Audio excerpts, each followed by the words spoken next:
Hey everybody, thanks for tuning in again. Woody Bendle here from Next Level Growth Strategies.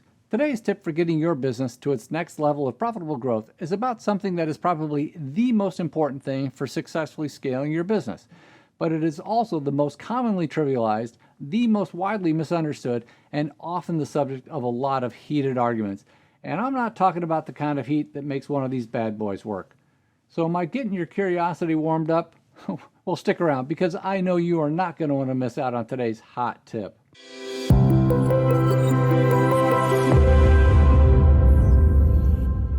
Okay, welcome back everyone. Let's jump right on in. Now, if you're not sure what this thing is, this is an actual branding iron. This one has never actually been used on any livestock. It's just a paperweight. But technically, it would work. You would just want a much longer handle on it. So what does this have to do with today's business tip? Actually, a lot. In the intro, I mentioned something that is probably the most important thing for successfully scaling your business, but it is also the most commonly trivialized, the most widely misunderstood, and often the subject of a lot of heated arguments. That something is your organization's brand. And the first thing I want to stress is that your organization's brand is not your logo or the colors or fonts you use for your logo or wordmark. Those are clearly important elements of your brand, as they are often the first things people think of when they think of your brand. For example, when I say Hallmark, you probably see the gold crown in your mind. Or when I say Apple, you might see the apple with a single bite out of it. Or when I say Nike, you automatically see their swoosh. So clearly your logo is important. But the thing is, your brand is actually a lot more than your logo. Here's my definition of brand. A brand is something that provides and is both identity and meaning. It is a continual interpretation that exists as a result of that which is conveyed by an entity through its communications, products, and/or services, and that which is understood by those who interact with that entity's communications, products, and/or services. I know that's a lot to get your head around, but essentially you need to think of your brand from two perspectives: your organization's and the public's, or at least your consumers. For your organization, your brand is effectively who you are, what you stand for or represent, why you exist, how you behave, communicate, and operate.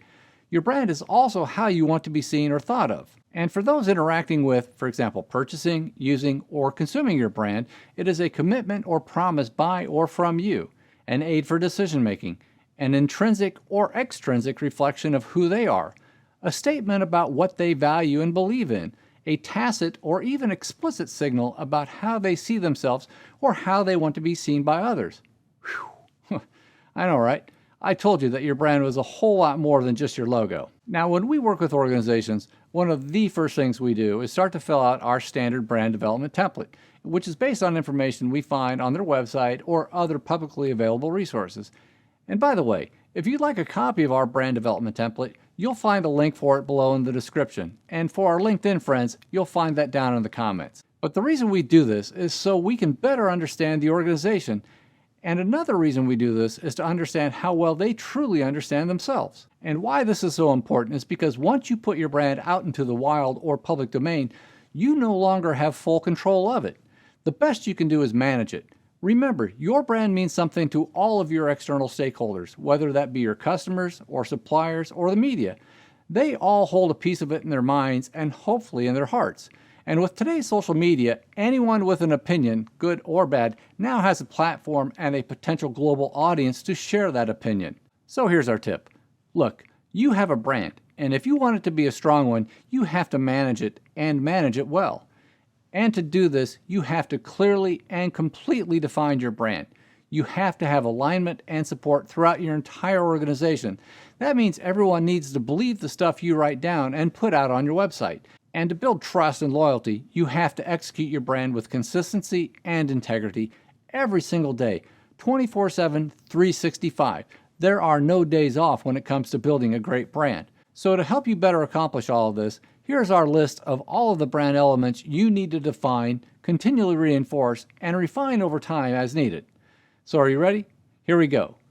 Your brand is made up of your vision, your mission, your purpose, your customer promise, your core values, your core and extended identity, your essence or mantra, your personality, as well as your tone and voice, the rational and emotional benefits your customers receive, your reasons to believe or your proof points, your target customer, the market you compete in, your who we are statement, your value proposition, and finally, your positioning statement. Whew. And for those of you who are counting, that's 18 different but incredibly interconnected and reinforcing elements that go into making your brand your brand. Trust me, the best and strongest brands have absolutely defined each and every one of these, and in fact, you can find many of them on their websites and in their annual reports. So where does your organization stand? Do you have all of these critical brand elements defined? If not, don't worry. Like I mentioned earlier, you can download a copy of our brand development template and get your marketing team working on getting it all filled out. So there you have it. And that's today's tip for getting your organization to its next level of profitable growth by creating clarity, alignment, and consistency. Thank you again for watching, and we'll see you next time.